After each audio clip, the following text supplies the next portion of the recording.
Okay, so I had this really cool intro and everything lined up perfectly. And then this news basically torpedoes that entire plan. So before I get started on this episode of Sports Central, part of the Closing Tag Network, I do have some late breaking news. This broke, I want to say, about 3 hours before um, this recording. The Toronto Raptors and New York Knicks are involved in a trade, according to Adrian Wojnarowski. The Toronto Raptors are going to be sending OG Anunoby, Malachi Flynn. I'm butchering that pronunciation. I know it. And Precious Ochiwa. Again, I'm probably butchering some of these names. In exchange, the New York Knicks are sending RJ Barrett, Emmanuel Quickly, and a future second round pick. So, before I get started on what I'm about to talk about, let me give you my immediate reaction to this trade. This screams to me like Toronto's giving up. And not giving up as in, that they're going to trade everybody. They're only going to trade the guys that are coming up in free agency. So not Fred VanVleet, because Fred VanVleet's gone too, but like Scotty Barnes, I think he's not going anywhere unless he's going to be needed to facilitate a trade. Um, right now, the only two that I can think of that are going to be trade bait will be OG Anunoby, who just got traded, and what's the other guy's name? Pascal Siakam. OG Anunoby uh, is coming up on a contract year, but there's a little bit of a twist. So he has a player option at the end of the season where if he were to opt in, he would be getting $20 million from, I guess, now the Knicks. But all the experts are saying that he's set to make almost 50% more than that on the open market. So I think it's going to be interesting to see if he decides to opt in and what that's going to mean for the Knicks. And, where does Pascal Siakam go? Because obviously he's next. So, like, could he be traded to Detroit? Could he be traded to Washington? Could he be traded to Golden State? Nobody knows at the moment. And as far as RJ Barrett and Emmanuel Quickly are concerned, RJ Barrett should have read the writing on the wall last year when the Knicks were starting to sputter their way into the playoffs and Julius Randle was having temper tantrums on the sidelines. He should have known that this day was coming. The Knicks are going to be all in on trying to land a superstar guard in the next few years in free agency. I mean, they may have already gotten their guard in Anunoby. Who knows? But Barrett's departure was inevitable. Emmanuel Quickly, I know he's a huge fan favorite in New York, kind of similar to how Jeremy Lin was, but his time was coming up. I do not expect anyone in New York right now to be untouchable in terms of trades. So that's my initial quick reaction. Now, looking at the standings, New York is kind of teetering on that 6 to 7 ranking.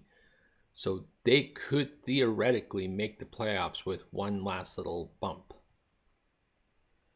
The Raptors are at 12th, tied for 11th with Atlanta. And I've got my own thoughts on Atlanta for a later episode as well. But it doesn't seem to me like they're going to be doing much of anything. That's probably part of the reason why they traded Anunoby now as opposed to waiting until the deadline. The only three teams that are worse than the Raptors in the East right now are Charlotte, Washington, and Detroit, whose losing streak has now hit 28 games. So, good luck with that. But I just wanted to get that breaking news out of the way first. And now back to our regularly scheduled rant. So, anybody that has listened to this podcast or knows me personally for any length of time knows I am not, and I want to emphasize this, I am not a Denver Broncos fan on any level. But this is getting to be a bit hard to watch. Yeah. So, in case you haven't been following and haven't been listening to talking heads all over the place, Denver has decided to bench their starting quarterback, Russell Wilson, for the last two remaining regular season games, despite the fact that the Broncos have an outside shot at making the playoffs. Outside being the key operative word. Like if they were to lose this weekend, they'd probably miss. They'd probably end up not making the playoffs at that point. But considering who they're playing this week, the Chargers, the same Chargers that gave up 56 to the Raiders, it's not entirely impossible for Denver to win this game. So it's a head-scratching move. Like, why would the Broncos choose now to bench Russell Wilson? Well, in the last 5 games, they've went 1-4. Their offense has been lackluster, to say the least. And they're just not playing very good.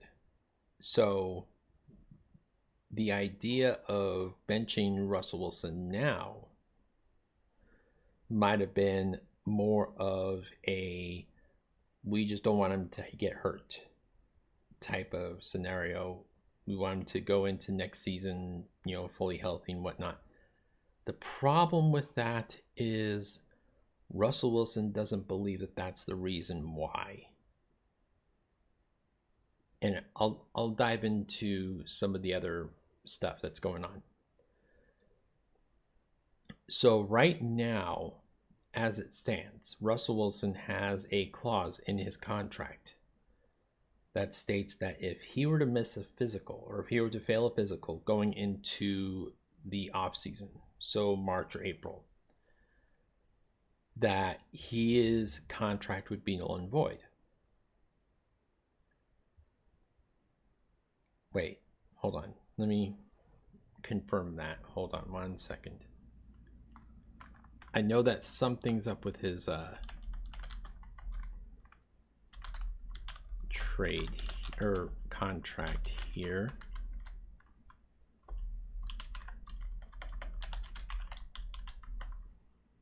Okay. His 5-year $242.6 million contract that he signed back in 2022, he is guaranteed $39 million in the next season, so 2024. Regardless of what happens between now and the end of the 2024 season, he is guaranteed that $39 million regardless. However, if he were to unable to pass a physical on the 5th day of the new league year upcoming in March, he would be owed another $37 million on top of that. So basically what this means is that the Denver Broncos are practically telegraphing what they're planning on doing.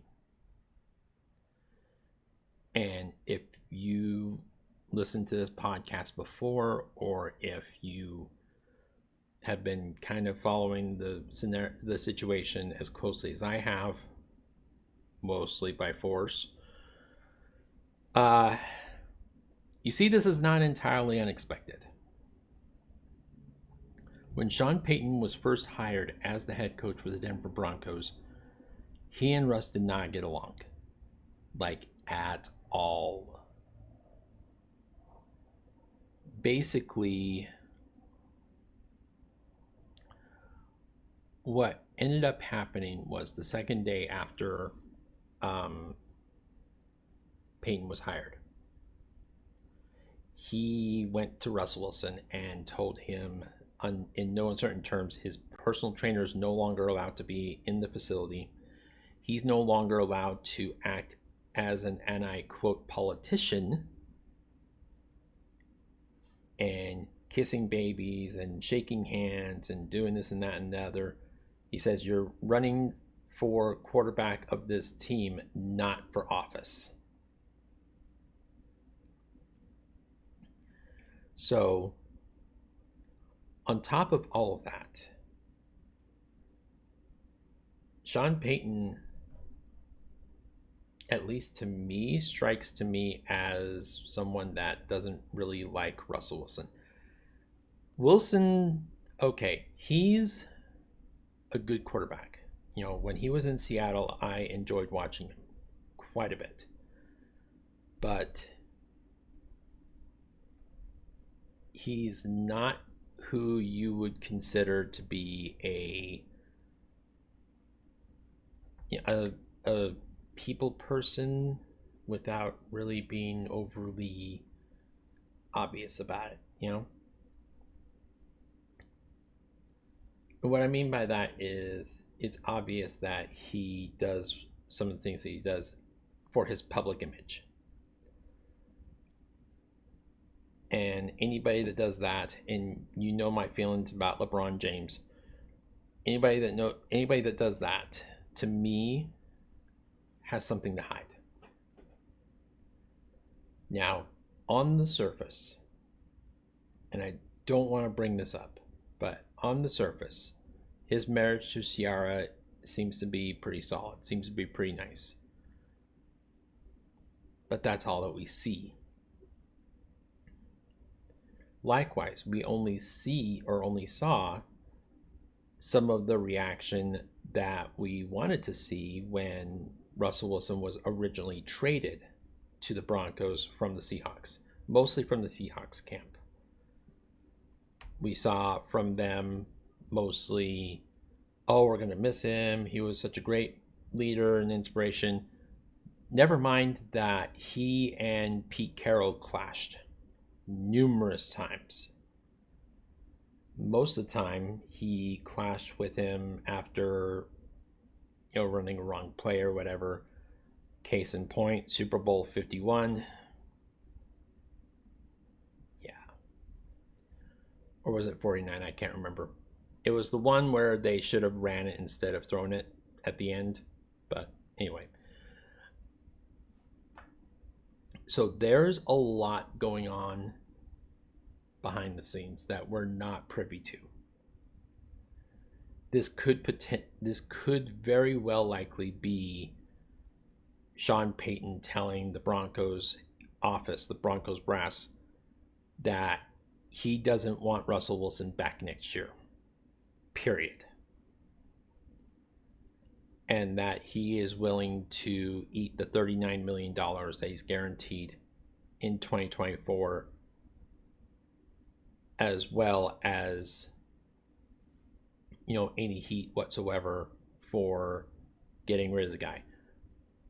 Now, I've been critical of Russell Wilson in the past. And at the time, those criticisms were valid. But he's proven over the course of this season to be still a pretty dang good quarterback. Like, he's a starter level quarterback on just about any team. So if he were to be traded or released from the Broncos, I could see Arizona being involved. And it may end up costing them one of their 2 draft picks. Their 2 first-round picks, I should say. It could be that Chicago decides to trade for him. You know, kind of giving Justin Fields a little bit more time to kind of develop as a starting quarterback as well. But also, that would give Chicago the freedom to then pursue either a new receiver or some offensive line help, because they really need it. Yeah. It could be New England is looking to make a play for him. It could be Washington or Atlanta. Atlanta's got a lot of really good pieces.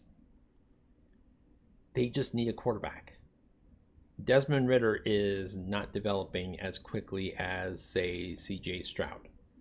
So it could be that they're going to bring Russell Wilson in on a short-term basis, have him be the guy while Ridder's still, developing, kind of behind the scenes. Or it could just be that he ends up staying in Denver on a reduced salary. Who knows? There's a lot of moving pieces, a lot of different moving parts in this entire situation, and I would not be the least bit surprised if Sean Payton decided that he is just gonna hit the reset button and build his team his way. Now, a lot of people that are optimistic about this situation will point to the Super Bowl winning team in New Orleans. But keep in mind, a lot of the players that were there were not personally handpicked by Payton. They were kind of inherited from the previous regime. And there were times that he and Drew Brees clashed, but they somehow found a way to make it work. I don't want to bring, race into it, but could race be a factor? I don't know. I don't know what's going on between Payton and Wilson. I think the only people that are privy to that information are Sean Payton, Russell Wilson, and whoever is unfortunate enough to witness these collisions. So Denver's most likely missing the playoffs, especially if they're benching Russell now as opposed to waiting till after this week. So that's going to be interesting to look. And another thing that kind of plays into this is weeks ago, the Broncos came to Russell Wilson and basically told him that they needed him to restructure his contract if he's going to continue playing the season. And he didn't. So that's another sign, at least to me, that they're probably looking to move past him this year, or this upcoming offseason, I should say.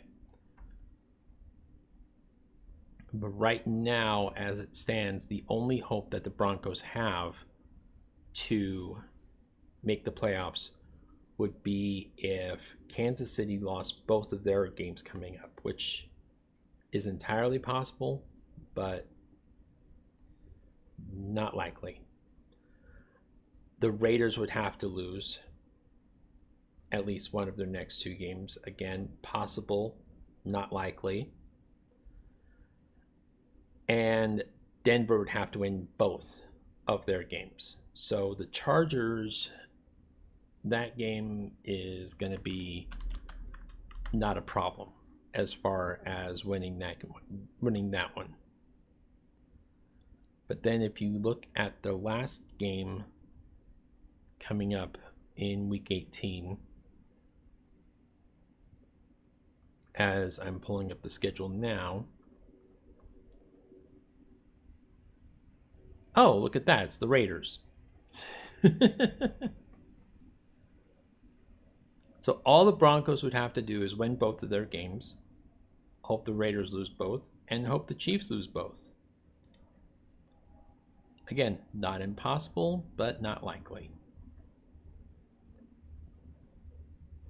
See, for the Chiefs, I know they got the Bengals this week. And they got the Chargers. Yeah, they're not losing. They're not losing. I don't see them losing to the Chargers. Nope.